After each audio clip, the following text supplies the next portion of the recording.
जय हिंद। आप देख रहे हैं रनीशन तिवारी को। वैसे आप सभी लोग जानते हैं कि भारत 15 अगस्त 1947 को आज़ाद हो गया था, लेकिन बहुत कम लोग जानते हैं कि आज़ादी के बाद भी लाहौर भारत के हिस्से पर था। फिर ऐसा क्या हुआ कि लाहौर पाकिस्तान का हिस्सा बन गया? आखिर भारत में लाहौर सम्मिलित हो जाने के बाद पाकिस्तान में क्यों सम्मिलित हो गया, क्या कारण थे? ये सारी जानकारी आज के इस वीडियो में हम साझा करेंगे। वीडियो में आगे बढ़ने से पहले वीडियो को कर दीजिए लाइक। तारीख 3 जून 1947। किसी को नहीं पता था कि 3 जून 1947 का दिन भारत की आज़ादी की तारीख तय कर देगा। 3 जून 1947 को वायसराय लॉर्ड माउंटबेटन को औपचारिक तौर पर भारत की आज़ादी और विभाजन दोनों के बारे में घोषणा करनी थी, लेकिन वो तारीख कौन सी होगी ये तय नहीं था। अब यहाँ पर समझना यह होगा कि 3 जून की एक रात पहले अर्थात 2 जून को क्या हुआ। 3 जून की ठीक एक रात पहले कांग्रेस और मुस्लिम लीग के नेताओं के साथ माउंटबेटन की 2 बैठकें हुई, जिसका जिक्र डोमिनिक लैपियर और लैरी कॉलिंस की पुस्तक फ्रीडम एट मिडनाइट में मिलता है। वो लिखते हैं कि तब वायसराय भवन के लंबे बारामदों में उस रात अंधेरा और सन्नाटा पसरा हुआ था। लैपियर और कॉलिंस लिखते हैं कि 2 जून 1947 को लॉर्ड माउंटबेटन के कमरे में समझौते के कागजों को पढ़ने और सुनने के लिए 7 भारतीय नेता वायसराय से मिलने गए थे, जिनमें कांग्रेस के नेताओं में जवाहरलाल नेहरू, सरदार पटेल और आचार्य कृपलानी शामिल थे। और वहीं पर मुस्लिम लीग से मोहम्मद अली जिन्ना, लियाकत अली खान और अब्दुर्रब निस्तर वहां मौजूद थे, जबकि सिखों के प्रतिनिधि के रूप में वहां पर बलदेव सिंह पहुंचे थे। महात्मा गांधी इस पहली बैठक में शामिल नहीं थे।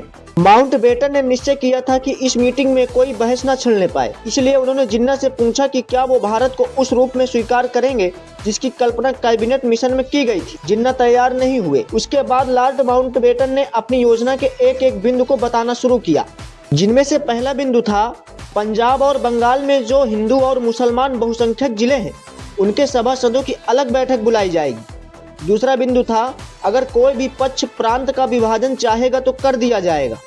तीसरा बिंदु था 2 डोमिनियन और 2 संविधान सभाओं का निर्माण किया जाएगा। चौथा बिंदु था सिंधु प्रांत अपना फैसला खुद करेगा।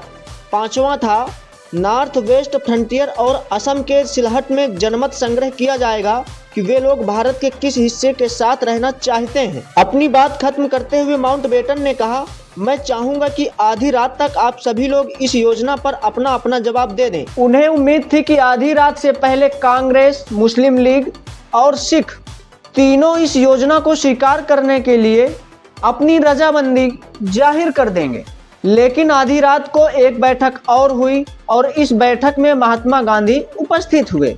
माउंटबेटन को डर था कि महात्मा गांधी कोई ऐसी बात न कह दें कि दोनों के बीच में मनमुटाव हो जाए। इस बात का जिक्र करते हुए लैपियर और कॉलिंस लिखते हैं कि महात्मा गांधी का स्वागत करने के लिए अपनी कुर्सी से उठे और दोनों हाथ आगे बढ़ाते हुए आगे बढ़े, लेकिन वो बीच में ही रुक गए। गांधी ने अपने होठों पर उंगली रखकर उन्हें रोक दिया। वायसराय समझ गए कि आज गांधी जी का मौन व्रत है। इसके बाद माउंटबेटन ने अपनी पूरी योजना समझाई।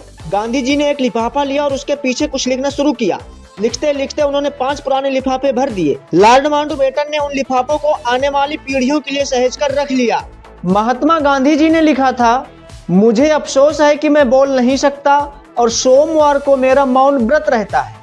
मौन व्रत लेते समय मैंने इसे केवल 2 स्थितियों में ही भंग करने की गुंजाइश रखी है। एक, जब किसी उच्च अधिकारी से किसी बड़ी समस्या के बारे में बात करनी हो, और दूसरी, जब किसी बीमार की देखभाल करनी हो। लेकिन मैं जानता हूं कि आप नहीं चाहते कि मैं अपना मौन भंग करूं। मुझे 1-2 बातों के बारे में कुछ कहना है, लेकिन आज नहीं। हम दोनों की अगर फिर मुलाकात हुई तो जरूर कहूँगा। तो ये वाक्य थे महात्मा गांधी जी के, जिन्होंने लिफाफे पर लिख कर दिया था।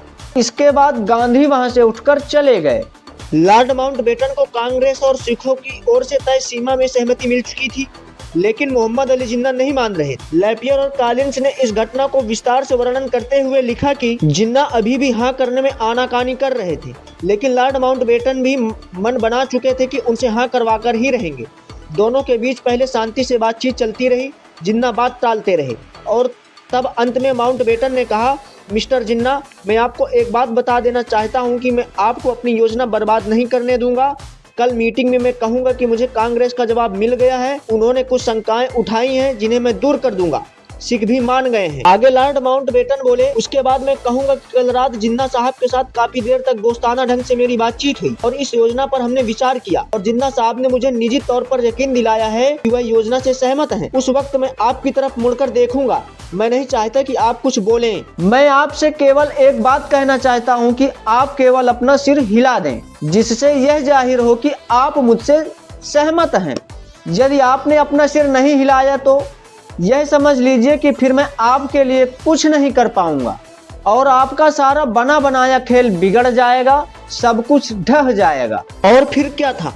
ठीक वैसा ही हुआ जैसा कि तय हुआ था।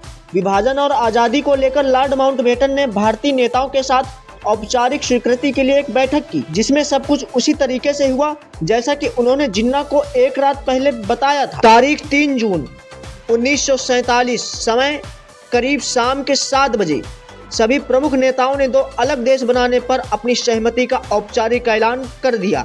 सबसे पहले लॉर्ड माउंटबेटन बोले और फिर नेहरू जी हिंदी में बोले, पीड़ा और यातना के बीच भारत के महान भविष्य का निर्माण हो रहा है। यह शब्द थे पंडित जवाहरलाल नेहरू जी के। उसके बाद मोहम्मद अली जिन्ना की बारी आई और उन्होंने अंग्रेजी में भाषण दिया और पाकिस्तान जिंदाबाद के नारों से अपना भाषण समाप्त किया। अगले दिन लॉर्ड माउंटबेटन को संदेश मिला कि महात्मा गांधी कांग्रेस के नेताओं से नाता तोड़कर एक प्रार्थना सभा करने वाले हैं और जो एक रात पहले बैठक में न कह सके वो आज कहेंगे। लैपियर और कॉलिंस अपनी पुस्तक में लिखते हैं कि प्रार्थना सभा हुई, लेकिन गांधी ने कहा, बंटवारे के लिए वायसराय को दोष देने का कोई फायदा नहीं। अपने आप को देखिए, अपने मन को टटोलिए, तब आपको मालूम होगा कि जो कुछ हुआ उसके क्या कारण हैं। अगले दिन लॉर्ड माउंटबेटन ने प्रेस कॉन्फ्रेंस को संबोधित किया और अपनी उस योजना के बारे में बताया जो भारत के भूगोल को बदलने जा रही। तभी लोग ध्यान से वायसराय का भाषण सुन रहे थे और सवालों की बौछार हो रही। तभी एक ऐसा सवाल आया जिसका उत्तर तय नहीं था। सवाल था, आखिर किस तारीख को सत्ता भारतीयों के हाथ में होगी। फ्रीडम एट मिडनाइट में डोमिनिक लैपियर और लैरी कॉलिंस लिखते हैं, माउंटबेटन ने अपने दिमाग के घोड़े दौड़ाने शुरू किए क्योंकि उन्होंने कोई तारीख तय नहीं की थी, लेकिन वो मानते थे कि यह काम जल्द से जल्द होना चाहिए। सब लोग उस तारीख को सुनने का इंतजार कर रहे थे और हाल में खामोशी छाई हुई थी। लैपियर और कॉलिंस ने आगे लिखा है कि इस घटना को लॉर्ड माउंटबेटन ने बाद में याद करते हुए कहा, मैं ठान चुका था कि मैं ये साबित कर दूंगा कि यह सब मेरा ही किया धरा है। अचानक माउंटबेटन ने उस समय प्रेस कॉन्फ्रेंस में कहा कि मैंने सत्ता सौंपने की तारीख तय कर ली है।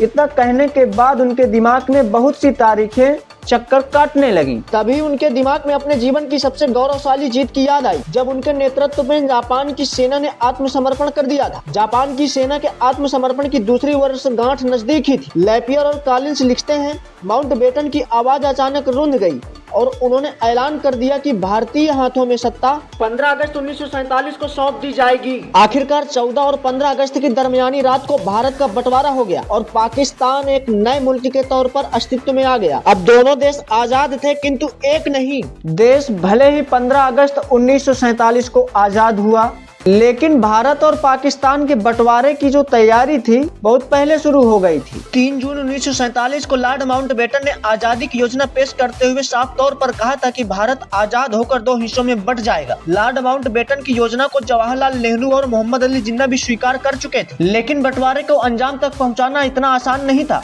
भारत की आबादी को देखते हुए तय करना मुश्किल था कि हिंदुस्तान का कौन सा हिस्सा भारत में रखा जाए और कौन सा पाकिस्तान को दिया जाए। तमाम सोच विचार के बाद तय हुआ कि बंटवारा धर्म के आधार पर होगा। हालांकि यह भी बहुत आसान नहीं था, क्योंकि भारत के कई इलाके ऐसे थे जहां हिंदू मुस्लिम की आबादी लगभग बराबर की थी। ब्रिटिश सरकार ने इसकी जिम्मेदारी सिरिल रेडक्लिफ को सौंपी। दिलचस्प बात यह थी कि सिरिल रेडक्लिफ पहले ना तो कभी भारत आए थे और ना ही वो भारत की विविधता भरी आबादी से वाकिफ थे। ब्रिटिश सरकार का मानना था कि रेडक्लिफ भारत कभी नहीं आए और वो ही निष्पक्ष तरीके से भारत और पाकिस्तान के बंटवारे को कर सकते हैं, और उन्हें इस काम के लिए लॉर्ड माउंटबेटन ने चुना। इंडियन इंडिपेंडेंस एक्ट पास होने के बाद उन्हें जिम्मेदारी मिली कि भारत और पाकिस्तान के बंटवारे के लिए लाइन खींचें। उन्हें 2 सीमा आयोग का अध्यक्ष बनाया गया बंगाल और पंजाब का। सिरिल रेडक्लिफ पेशे से एक वकील थे। वो ब्रिटेन के वेल्स के रहने वाले थे और उनके पिता सेना के कप्तान थे। ब्रिटेन के हेलीबेरी कॉलेज से शिक्षा ली और बाद में एक वकील के तौर पर खुद को स्थापित किया। रेडक्लिफ 8 जुलाई 1947 को भारत पहुंचे और 5 हफ्तों के अंदर बंटवारे की रेखा खींचने की जिम्मेदारी सौंपी गई। उन्हें इस कार्य के लिए 2 हिंदू और 2 मुस्लिम वकील भी दिए गए। आबादी के लिहाज से बंगाल और पंजाब को बांटना आसान नहीं था। दोनों ही जगह हिंदू मुस्लिम आबादी बराबर थी। तमाम चुनौतियों से जूझते हुए 12 अगस्त 1947 को रेडक्लिफ ने अपने काम को अंजाम दिया।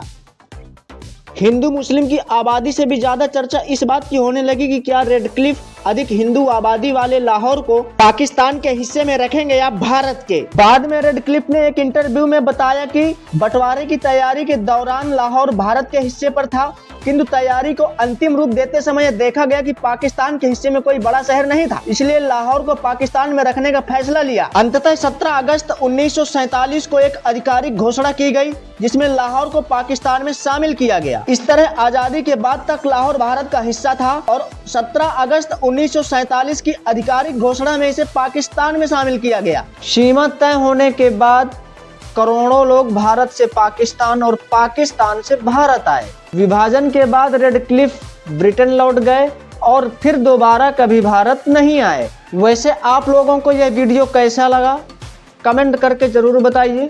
अगर वीडियो पसंद आया हो तो इसे लाइक कर दीजिए और इसे अपने दोस्तों के साथ जरूर शेयर कर दीजिए। अगर हमारे वीडियो को आप पहली बार देख रहे हो तो चैनल को सब्सक्राइब करके बेल आइकॉन भी प्रेस कर दीजिए ताकि हमारा अगला अपलोड होने वाला वीडियो सबसे पहले आप तक पहुंचे। मिलते हैं अगले वीडियो में, तब तक के लिए जय हिंद।